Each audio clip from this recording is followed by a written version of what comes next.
It is really shitty out right now. Yeah, it's pretty shitty here. I had an umbrella ruined on me.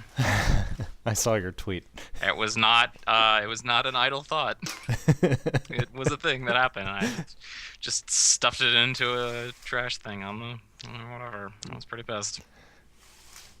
It was a cheap one too, and it was red because the last time it was really shitty out, I broke an umbrella and I had to get a new one, and the only colors were purple, pink, and red. Why is it that after hundreds of years of umbrella technology, we have not come up with anything any better? I think the best solution that we've come up with is that thing that people wear on their heads.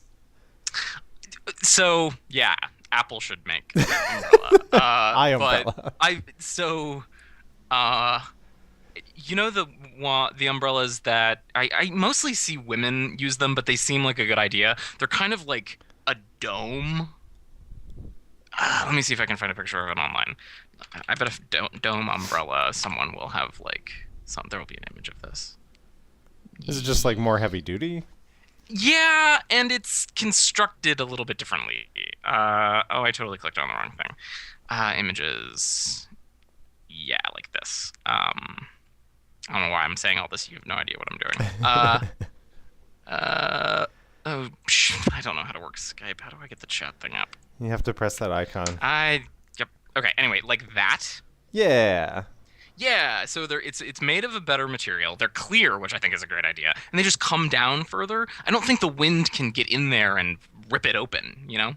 Unless it starts to, and then you're fucked. Oh yeah, and then you've got it would look like a little sherry glass filling up with rain. Yeah. So you know what I did this weekend?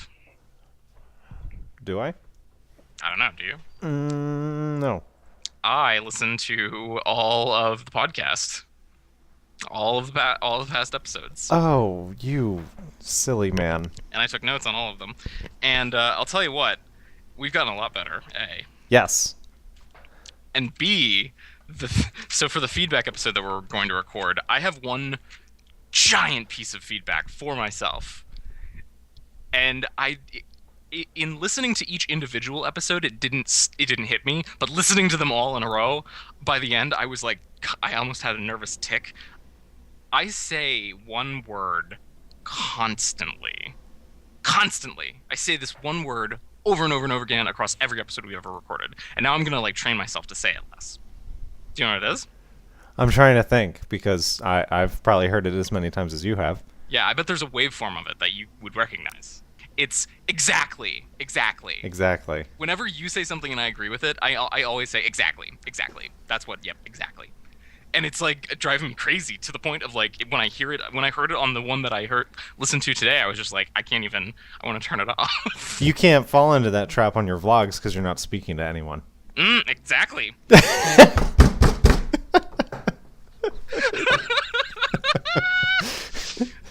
It's bad, man. It's really bad. I don't even know how I'm gonna deal with this because and I can't use the vlogs to help me. I can't do any. I've been each of the vlogs that I've recorded, they've all been kind of something I've noticed from the podcast that I wanted to work on. Basically, the ones recently are I thought that I've had really dumb opinions on some of the recent podcasts, and I'm I should think of complicated topics and see if I can be insightful about them. And I'm okay, that I'm getting better about that, but I can't train myself. I don't have a partner for them. I can't. Right. Ugh, it's bad. It's bad, man. Whatever. Elaine sent me stuff. Oh, really? Good. Yes. She has something that I think you will like very much.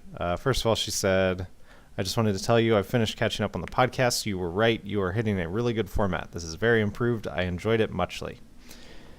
And then she asked if we had recorded this episode yet, and I said no. And she said, I have a question maybe you want to work in. Why do you podcast? So that's obviously the name of the episode. Yeah, that's going to structure everything we do. That's what I figured. Because I had nothing. If I just went through my notes, Jesus, I should send you pictures of them. They looked like the notes of a fever-addled madman. They're just crazy. They're just what is some of the stuff in here? General note, film should be tangible. It's and then it's like it just scribbles. Can't even see.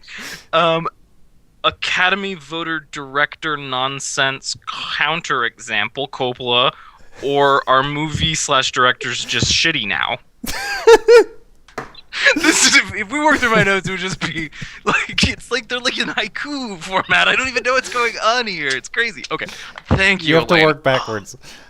Oh, Elaine, you saved me. The reason I wanted to add the podcast to my repertoire of stuff that was on for public consumption was because I didn't feel like there was anything that I was making that actually accurately represented the way that I spoke or the things that I talked about with people or thought about. Because you wanted something that you could be public but not acting. Yes. And it wasn't scripted, it wasn't written, it wasn't a contrary point of view to be funny or whatever. It was just me talking. Yeah. Because that was the kind of podcast that I listened to, that I liked getting the... like I was listening to the Rooster Teeth podcast, and I enjoy their products, but I think of them as products. And the podcast was almost like a peek behind the curtain. It was like their lives and their actual opinions about things, the movies they got excited about, like that kind of stuff. Yeah. It's probably not that for me, though. Why I podcast. Why I like to podcast, though. I think it's... So, I'm kind of an obsessive personality, and I don't have a lot of creative outlets.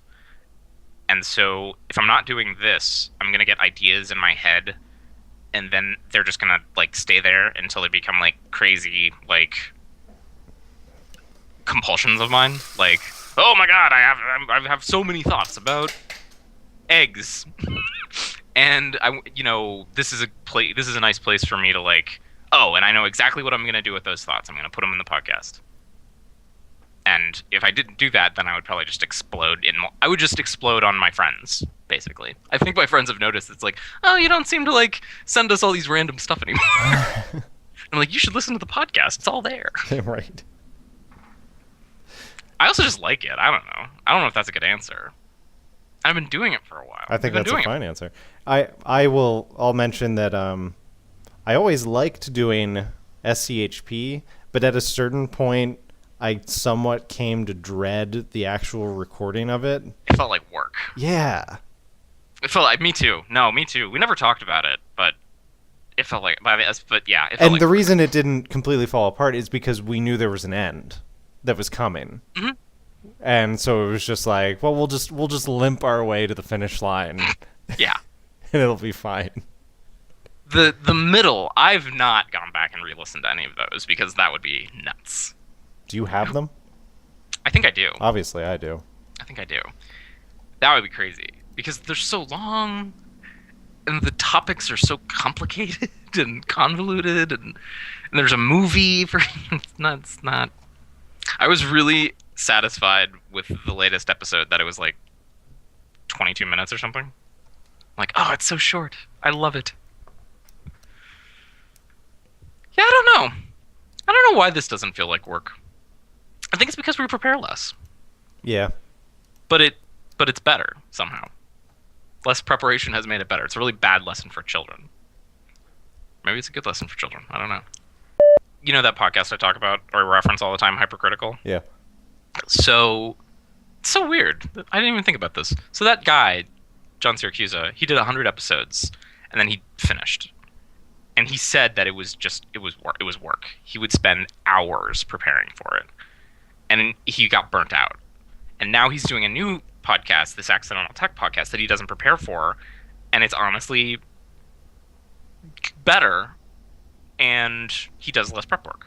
Well, maybe you need that first project. Maybe. To develop all the good habits and all of the figuring out all the things that work. Yeah. That's insightful.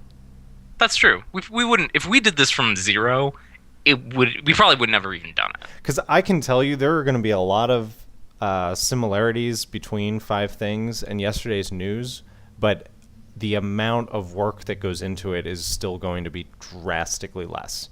Mm-hmm. Because I already know what I'm doing. I don't need to think Yeah. about it so hard. Yeah. Or like, I don't know. It's sort of like you do. Is this the podcast? I don't fuck. Shit. We should stop. Oh, but now I feel okay. Okay.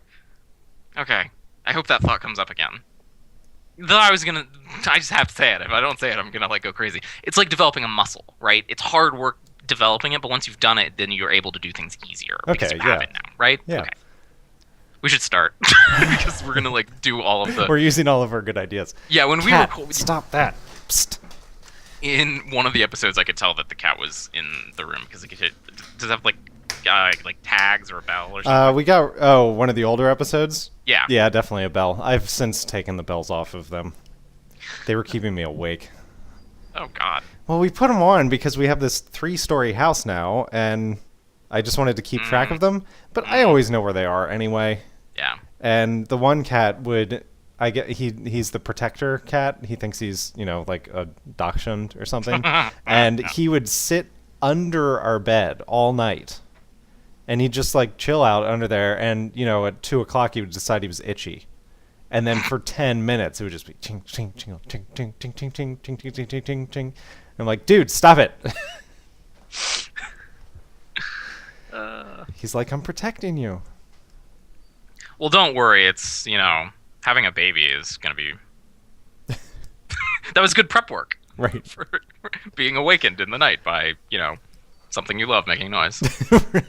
I love you, but I hate you right now. I love you, but stop making noise. I have a couple links I'm going to close because, well, maybe I'll keep it open.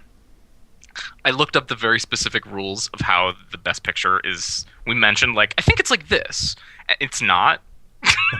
And the rules are like 1,000-word essay on, here's the complicated way the rules work. And I was going to attempt to explain it. But, yeah, I've already convinced myself. Click. Closed. Not worth it. Not worth it. Feels so good not to do some things. Boom. Good. Cut. Print. Check the gate. Go ahead, caller. Yes. What? It's like it's a call-in show. Oh. That's at least 30 minutes. Okay. Yeah. Is it? Yes. You're gonna have a tough time editing that. No, it's fun. Okay. I look forward to editing these.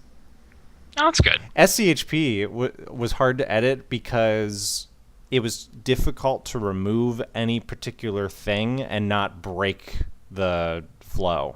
Yes. I don't know if I got that point across, but it was so rigid because it was so overplanned. Yeah. It's this podcast, I have been able to, we start talking about Frasier, and I can just take that entire 5-minute thing and just rip it out, and it doesn't affect anything. Yeah. I mean, it's very so there's the Greek phalanx, which is this box, and it's just a box, and all you can do is march. And then the Romans innovated, and they had the mandible, which was what if instead of a box it was 3 lines, and the lines can move independently. Oh, right. And then the lines themselves can cycle back and forth, so that fresh people are at the front and tired people are at the back, and then you can move the lines around. And that's what I think is the difference between SCHP and this. It's just it's this box. There's no way out of this box. And then I don't know why I picked a war metaphor. I don't marching either. to death. Jesus. This is a lot more serious than I thought. The Conversation's a really good movie. I'm glad you picked that. It's so good. I watched half of it yesterday and the second half of it today. I haven't seen it since film class. It requires a certain amount of buy-in. And it's slow. Right. You It have to accept that you have to wait. Yes. You can't just watch the first 30 minutes and give up. Yeah, but it's also one of those movies where when you know what's coming, it's better the second time. Right.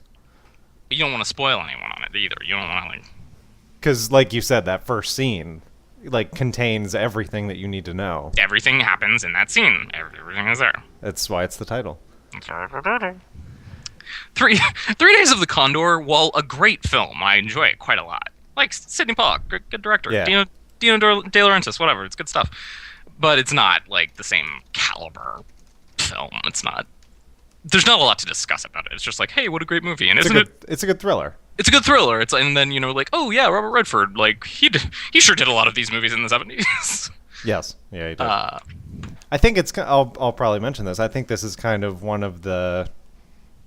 This is like the start of the modern era of thriller, where you don't have to assume that your audience is stupid, and it's kind of like a genre mash. Yeah, we recorded a podcast about Psycho and that other English movie that I can't think of right now, right? The guy who takes pictures. Yeah, the guy who takes pictures. Those were sort of like the things that made these films, but they were like way ahead of their time, and I'm sure everyone was like, these are weird. Right. And then you get movies like this, and it's like, oh, okay, I get it now. Like I drew like a mental connection directly from the shower scene in Psycho to the stuff that happens in the hotel in the conversation and the blood coming out of the toilet, and then the blood scene in The Shining. Yeah. Like boom to boom to boom. You can like see like here's that, there's that, there's that. But, they're like spaced out over decades. Right. And you need really smart people to do those movies.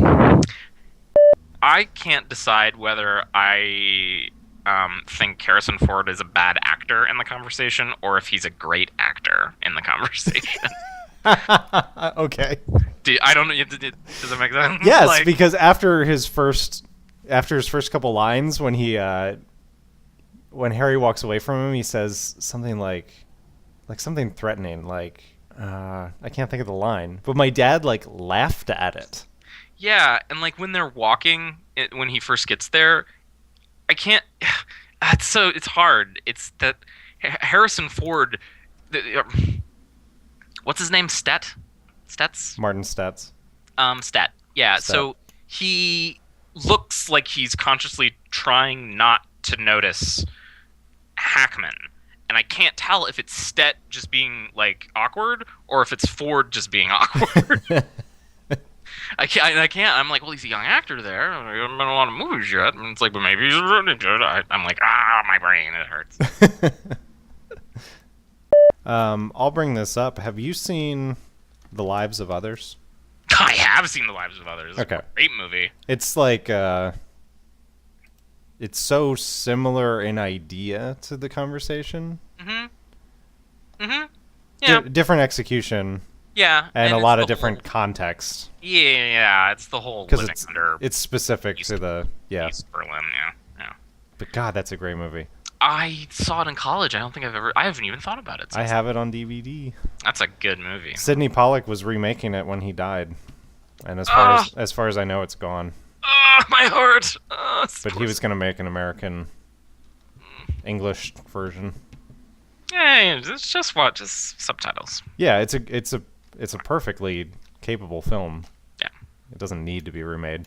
But at the same time, I wouldn't have minded a Sidney Pollack adaptation. Yeah, exactly.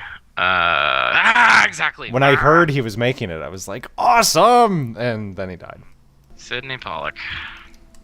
He was in Michael Clayton. That's a movie. Do you like that movie? I do, but I think that it's one of those movies where it's like if you haven't seen a lot of movies, you're like, this is the most amazing movie ever. And if you have seen a lot of movies, you're like, it's a good movie, but like don't like keep your pants on. There is a Mystery Writers of America Association. And its award is called the Edgar Award. And 3 Days of the Condor received it for Best Motion Picture Screenplay. Why is it named Edgar? I'm looking it up right now. Edgar Allan Poe. It's for Edgar Allan Poe. Oh, okay. That makes sense. Father of mystery. Well, this is... okay, I see. They have this Grandmaster Award on Wikipedia, but they don't actually have the Best Picture Awards. So I'm like, these are just names. How am I... What can I do with this? I can't do anything with this. The music in The Conversation is by David Shire, who is Talia Shire's husband, who is Coppola's sister. Okay, so Coppola's brother-in-law. Yep. There is a whole Wikipedia for Coppola family tree. I didn't mention anything about the music, and immediately after the movie ended, my dad started whistling that main theme. Oh, boy. Come on. It's on This American Life, like, all the time. do do do do do do do do do do do do. Anything else? You want to talk about Enemy of the State? How it's like Harry Call, like 30 years later or whatever. If you want to mention it, I don't know. I don't even want it. Don't even. Well, then no. Don't even know. And I'll save Lives of Others for another time. Lives of Others is a good one. When we do our East Berlin thrillers. Right. We'll do Lives of Others and Hedwig and the Angry Inch. Sure. Neil Patrick Harris is on Broadway and just debuted Hedwig. That's what he's doing. Playing? Is he Hedwig? Yeah. He is? Yeah. Huh. Yeah. I didn't know that. Like, the first performance was last night. It's on Broadway. Broadway. Wow. Oh my god, I would love to see that. Maybe well, you're having a baby. You're not gonna have time to go, are you? No. I would honestly, I would go. I would hop on the train, not like right now, but like soon, and see it. I've never, for obvious reasons, I've never seen a live production of that show. Yeah. But yeah, that's what this is his new project. This is what he's doing after How I Met Your Mother. Wow. I don't know how long it's gonna be. I don't know how long they're gonna do it. The first run. Yeah.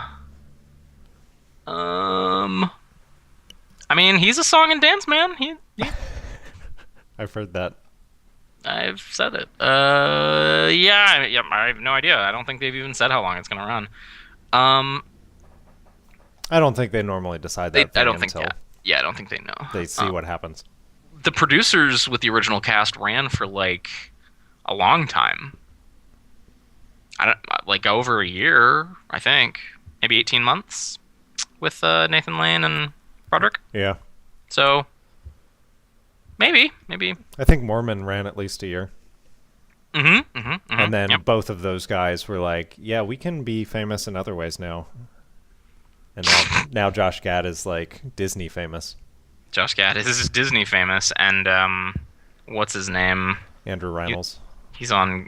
He does lots of stuff now. He's on Girls. He had a guest spot in How I Met Your Mother. I really like his character on Girls. I was glad. It seemed like in season 2, I think it seemed like he was going to get written off the show, kind of, because they weren't friends. And I was like, damn it, I'm going to miss that guy. And they brought him back in season 3. I'm so happy. You know what we need? We need a PA. Yes, you're right. Who can, like, deal with all the, like, you know, they can be, like, writing down things. And it's like, here's, like, 10 ideas for blah, blah, blah. Coordinator schedules.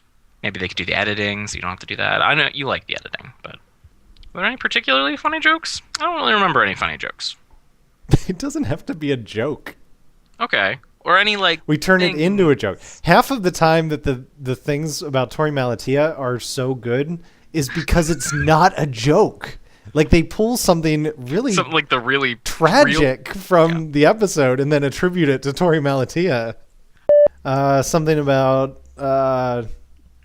production by an uncredited Robert Duvall. Additional Oh, you know something that I wanted to say in the feedback episode? This may let your brain figure out your Duvall thought.